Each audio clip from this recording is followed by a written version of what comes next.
Hello everyone. 67 BPSC की परीक्षा के लिए जो मेंस का एग्ज़ाम होने वाला है उसके लिए crash course Chanakya IAS academy की तरफ से शुरू किया जा रहा है और इसमें पॉलिटी का सेक्शन मेरी तरफ से कवर होगा।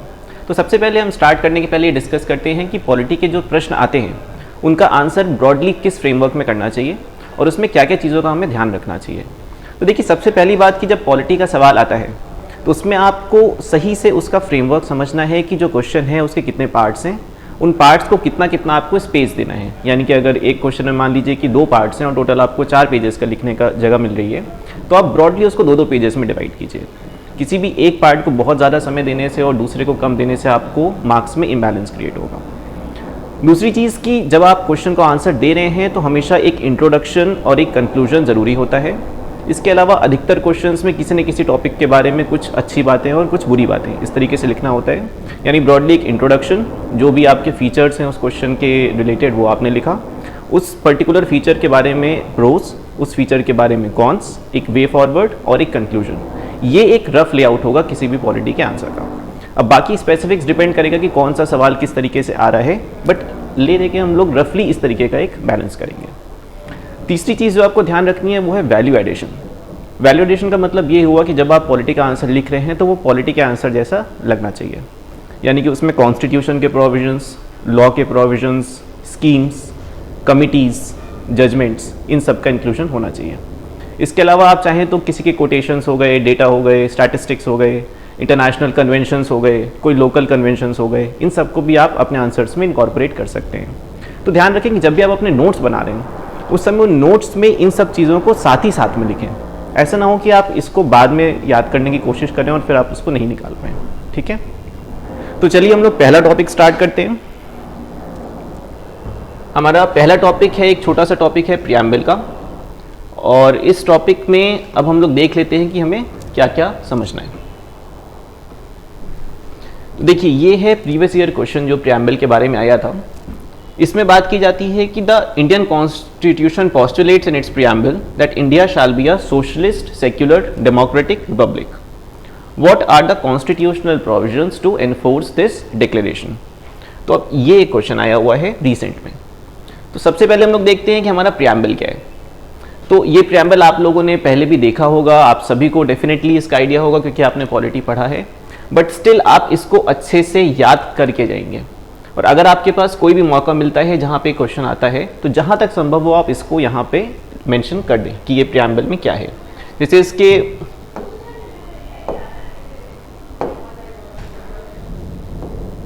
जो भी इंपॉर्टेंट वर्ड्स हैं, चाहे वो जस्टिस हो गया, लिबर्टी हो गया, इक्वालिटी हो गया, फ्रेटर्निटी हो गया, ठीक है, ये सारी बातें। इसके अलावा यहाँ ऊपर आपको दिख रहा है सॉवरेन, सोशलिस्ट, सेक्युलर, डेमोक्रेटिक और रिपब्लिक। ये सारे words ideals of the preamble को दिखाते हैं, जैसा कि हम आगे भी देखेंगे। एक और चीज़ जो इंपॉर्टेंट प्रियम्बल दिखाता है वो है इसका डेट ऑफ एडॉप्शन। ठीक है, अब इसको क्वेश्चंस में किस तरह पूछा जाता है और हम आंसर कैसे करेंगे ये हम यहाँ पे अभी समझेंगे।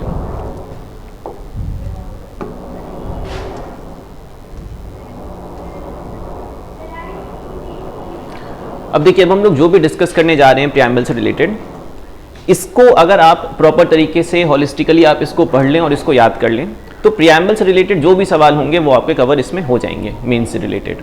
चाहे फिर वो आपसे नेचर ऑफ प्रियम्बल के बारे में पूछा जाए, या सिग्निफिकेंस पूछा जाए, या फिर कॉन्स्टिट्यूशनल प्रोविजंस पूछा जाए, इनमें से कुछ भी सवाल हो आपका सारा कवरेज इसमें कंप्लीट हो जाएगा। तो सबसे पहले हम ये देखते हैं कि मीनिंग ऑफ प्रियम्बल क्या होता है।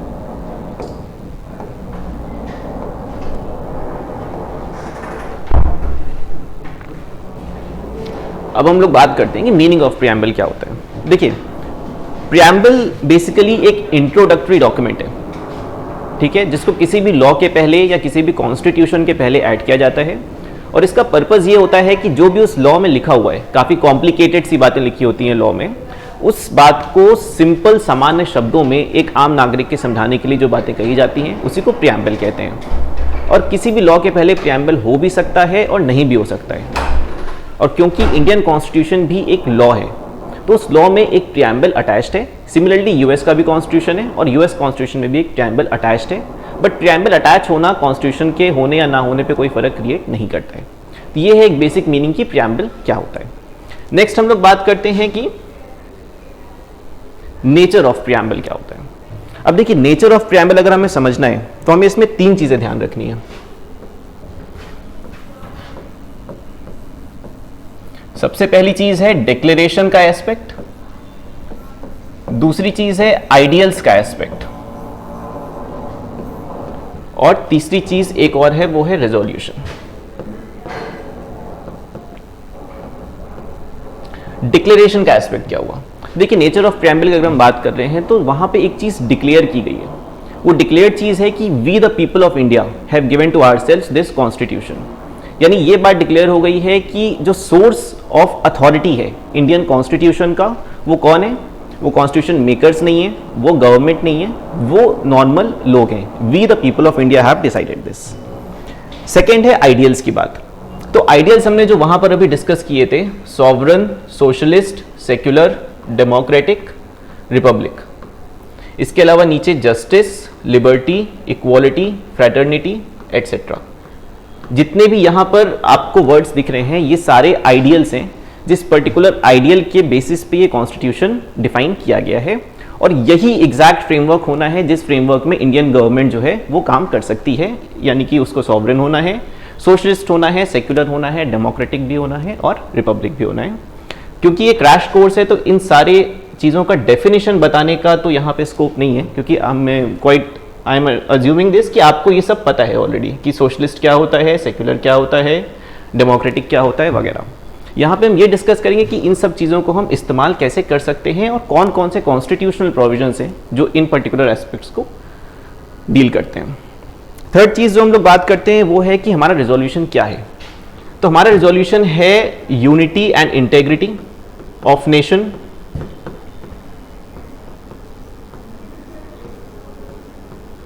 इसके अलावा एक और टर्म है वो है फ्रेटर्निटी, यानी कि ब्रदरहुड।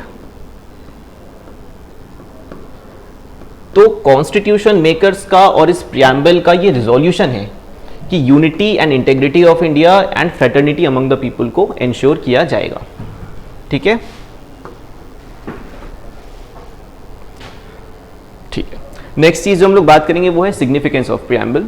देखिए, ये एक लाइकली सा क्वेश्चन है जो आ सकता है कि प्रियम्बल की सिग्निफिकेंस क्या है।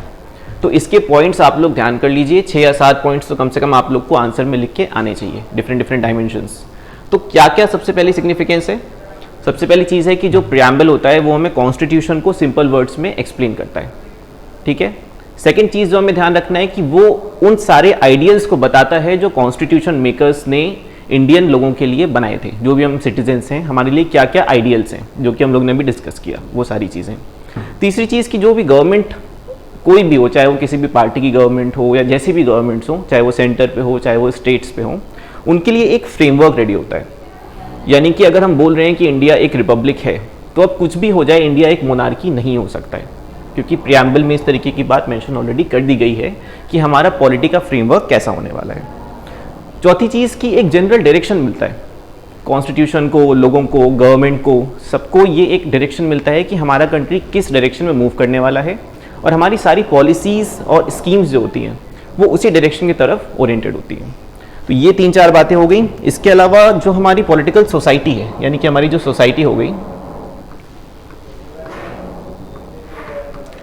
उसके सोशियो इकोनॉमिक गोल्स जो होंगे, जो कि इंडियन कॉन्स्टिट्यूशन में डिफाइंड भी हैं through the directive principles, through the fundamental rights, through the fundamental duties, वो सारे गोल्स की तरफ एक डायरेक्शन जो क्लियर आएगा, वो डायरेक्शन हमारा कौन देता है? वो सिग्निफिकेंस प्रियम्बल का होता है। ठीक है, ये सब हम लोग ने सिग्निफिकेंस से डिस्कस कर लिया। अब हम बात करते हैं स्टेटस ऑफ प्रियम्बल की। अच्छा, जब आप लोग सिग्निफिकेंस लिख रहे हैं तो आप ध्यान रखिएगा कि डिफरेंट डायमेंशंस आप कवर कर लो। ठीक है, तो जैसे आप ये भी लिख सकते हैं कि, क्योंकि ऐसा नहीं है कि अगर ये पॉलिटी का क्वेश्चन है तो आप सिर्फ पॉलिटी में ही रुकें। ठीक है, एनवायरनमेंट भी एक पार्ट है। तो प्रियम्बल अगर हम लोग को किसी एक पर्टिकुलर चीज़ के बारे में बोलता है, इक्वालिटी के बारे में मान लीजिए बोलता है, या फिर सोशलिज्म के बारे में बोलता है, तो उसके सारे एस्पेक्ट्स में ये भी होता है कि हम किस तरीके से एनवायरनमेंट से डील कर रहे हैं, किस तरीके से हम लोग बायोडाइवर्सिटी से डील कर रहे हैं, है ना। जैसे कि डायरेक्टिव प्रिंसिपल्स में भी बात होती है कि आपको काऊ से कैसे डील करना है, ठीक है, एनवायरनमेंट की प्रोटेक्शन करनी है। तो ये सारी बातें भी ब्रॉडली इसमें आती हैं। और एक डायरेक्टिव प्रिंसिपल जो है वो लिकर बैन को लेकर भी है, और बिहार में लिकर बैन एप्लीकेबल है। तो वो पॉइंट भी आप लिख सकते हैं कि वो प्रियम्बल का सिग्निफिकेंस है, क्योंकि प्रियम्बल में भी इस तरीके की बात मेंशन की गई है। ठीक है, सोशलिज्म के अंडर ये डिफरेंट डायरेक्टिव प्रिंसिपल में कवर हो जाएगा। चलिए नेक्स्ट हम लोग बात करते हैं कि स्टेटस ऑफ प्रियम्बल क्या है। तो स्टेटस ऑफ प्रियम्बल में सबसे पहली चीज की क्या ये पार्ट ऑफ कॉन्स्टिट्यूशन है या नहीं है। दूसरी बात, क्या इसको अमेंड किया जा सकता है या नहीं। और तीसरी बात, इसका इंटरप्रिटेशन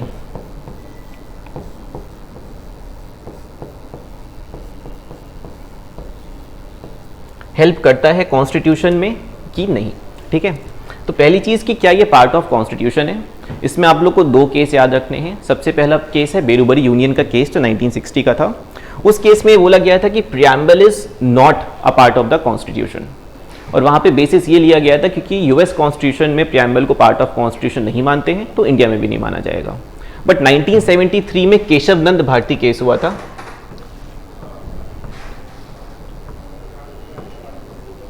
ये एक लैंडमार्क केस है, केशव नंद भारती 1973।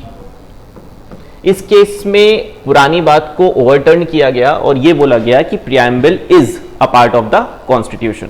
ठीक है, सेकंड हमने जो डिस्कशन किया वो ये था कि प्रियम्बल को अमेंड कर सकते हैं या फिर नहीं अमेंड कर सकते हैं। तो जैसा कि आपको पता होगा कि 1976 में प्रियम्बल को अमेंड किया गया है, वहां पे सोशलिस्ट वर्ड और सेक्युलर वर्ड डाला गया था। बट इसके पहले ये जो जजमेंट आया था ये भी केशव नंद भारती केस में ही था कि प्रियम्बल का अमेंडमेंट हो सकता है। ठीक है, और तीसरा एस्पेक्ट जो हमें ध्यान देना है वो है कि इंटरप्रिटेशन का रिलेटेड। तो क्या हमें कॉन्स्टिट्यूशन को प्रियम्बल की लाइट में इंटरप्रेट करना चाहिए या नहीं करना चाहिए। देखिए, अगर हमने ये डिस्कस किया कि जो प्रियम्बल है वो कॉन्स्टिट्यूशन को ही सिंपल वर्ड्स में एक्सप्लेन करता है, तो जो बात है कॉन्स्टिट्यूशन में और जो बात है प्रियम्बल में वो आपस में मैच भी करनी चाहिए। बट क्या ऐसा हो सकता है कि प्रियम्बल कुछ और बात बोल रहा हो और कॉन्स्टिट्यूशन कुछ और बात बोल रहा हो। अगर ऐसा है तो शायद हमें प्रियम्बल को एडिट करने की ज़रूरत भी पड़े, जिसकी बात हमने यहाँ अमेंडमेंट से कर ली।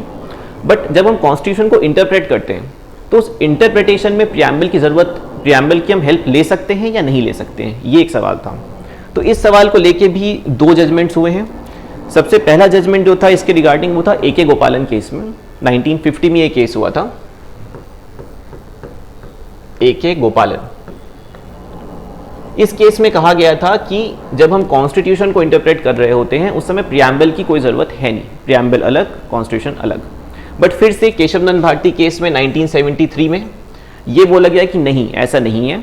जब आप कॉन्स्टिट्यूशन को इंटरप्रेट कर रहे हैं उस टाइम पे आप प्रियम्बल की हेल्प ले सकते हैं, और जो चीज़ प्रियम्बल में बोली गई है और जो चीज़ कॉन्स्टिट्यूशन में बोली गई है वो सारी एक तरीके से सिमिलर हैं और सेम डायरेक्शन में है। ठीक है, ये हो गया आपका स्टेटस ऑफ प्रियम्बल।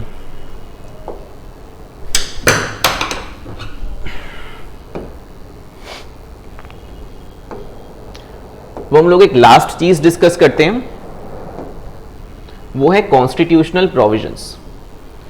तो इस तरीके का एक सिमिलर सवाल भी पहले आ चुका है जहां पे ये पूछा गया था कि सोशलिस्ट, सेक्युलर, डेमोक्रेटिक, रिपब्लिक वगैरह जो वर्ड्स हैं उन वर्ड्स का कॉन्स्टिट्यूशन में मेंशन कहां पर है। ठीक है, तो अब देखिए जो भी सारे वर्ड्स हैं, sovereign, socialist, secular, democratic, Republic, वो सब कॉन्स्टिट्यूशन में अलग अलग जगहों पे मेंशन्ड है, तभी वो प्रियम्बल में भी है ना। तो सोशलिस्ट वाला जो वर्ड है उस सोशलिस्ट के लिए तो हमारे पास पूरा का पूरा जो डायरेक्टिव प्रिंसिपल्स है ऑफ स्टेट पॉलिसी वो पूरा सोशलिस्ट की ही बात करता है, सोशलिज्म के डिफरेंट डिफरेंट एस्पेक्ट्स को डील करता है ना। इसके अलावा आर्टिकल 14 to 18 जो है, यानी कि right to equality, right to equality is also interpreted as a part of socialism. Article 21 में right to live with dignity की बात होती है, that right to live with dignity is also a part of socialism. तो ये different different जगहों पे dispersed है कि कहाँ कहाँ पर आपको सोशलिज्म का इन्वॉल्वमेंट हो सकता है। इसके अलावा एक केस भी है, Samantha versus state of Andhra Pradesh. उस पर्टिकुलर केस में सोशलिज्म को एक्सप्लेन किया गया था और उसको एक important feature of Indian constitution बताया गया है। आप उस केस को मेंशन कर सकते हैं यहाँ पे। ठीक है, सेकेंड हम बात करते हैं सेक्युलरिज्म की।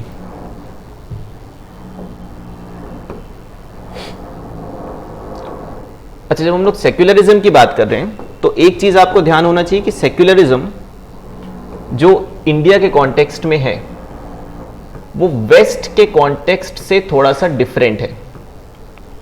इंडिया में हम पॉजिटिव सेक्युलरिज्म की बात करते हैं, जहां पे equal respect to all religions दिया जाता है, और वेस्ट का जो सेक्युलरिज्म का कॉन्सेप्ट है वो नेगेटिव है, जिसको separation of state and religion भी बोलते हैं। थ्योरी ऑफ टू सॉर्ट्स की तरीके से इसको बोला गया था, ठीक है।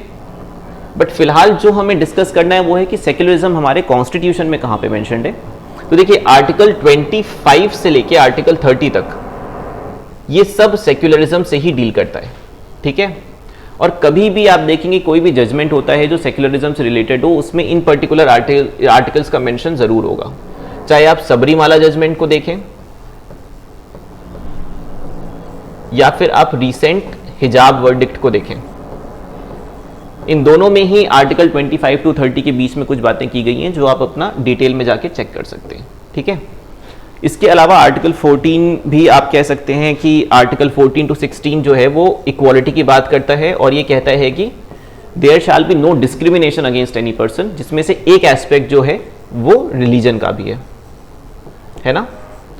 तो ये वाला पार्ट जो है ये आपका सेक्युलरिज्म का कॉन्स्टिट्यूशन में कवर करता है। अच्छा, इसके अलावा डायरेक्टिव प्रिंसिपल में देयर इज आर्टिकल 44। आर्टिकल 44 है about uniform civil code, that again is about secularism, ठीक है।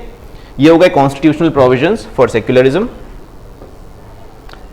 तीसरा वर्ड है डेमोक्रेटिक। अब देखिए डेमोक्रेसी क्या होता है ये आपको पता है, बट डेमोक्रेटिक में एक बहुत ही ब्रॉड टर्म है। तो एक तो डेमोक्रेसी हो गया प्रोसीजरल एस्पेक्ट, कि चुनाव होते हैं, चुनाव में किसी का इलेक्शन होता है, ठीक है। वो हमें आर्टिकल 325 और 326 में बताया गया है, ठीक है। इसके अलावा जो भी इलेक्शन कमीशन के प्रोसीजर्स हैं, उनका सिलेक्शन है, ये सब भी आपका डेमोक्रेसी में प्रोसीजरल पार्ट में ही आता है।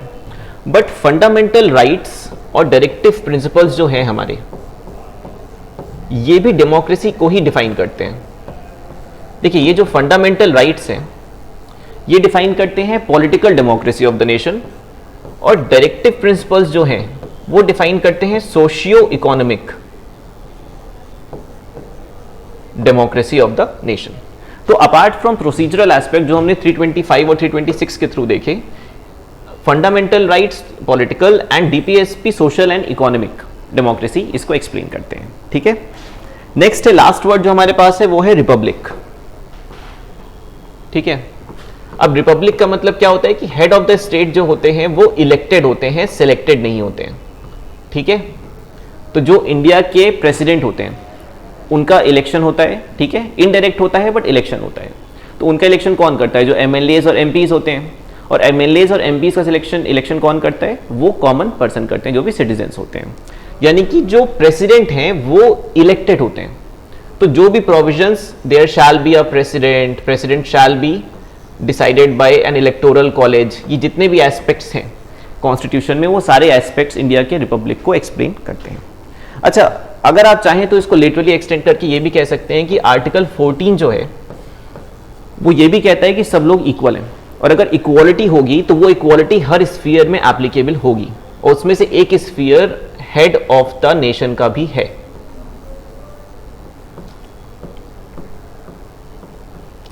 यानी कि unlike the British monarch, India में हेड ऑफ द नेशन कोई भी पर्सन बन सकता है, वो किसी पर्टिकुलर फैमिली से होना जरूरी नहीं है, और किसी particular caste, creed, religion, race से होना जरूरी नहीं होता है। यानी कि दिस ऑल्सो एक्सप्लेन्स कि इंडिया इज अ रिपब्लिक, ठीक है। तो ब्रॉडली हमारे पास ये सारे एस्पेक्ट थे जिसको हमने प्रियम्बल के लिए समझा है, और प्रियम्बल में अगर आपने ये सारे एस्पेक्ट्स को कवर कर लिया तो जिस भी तरीके का आपका क्वेश्चन आता है वो सारे के सारे क्वेश्चंस इतने में से कवर हो जाएंगे, ठीक है। बाकी हम लोग एक और टॉपिक डिस्कस करेंगे नेक्स्ट क्लास में। फिलहाल के लिए इस क्लास के लिए इतना डिस्कशन काफ़ी है, और आप प्रियम्बल को एक बार रिवाइज कर लेंगे। Thank you.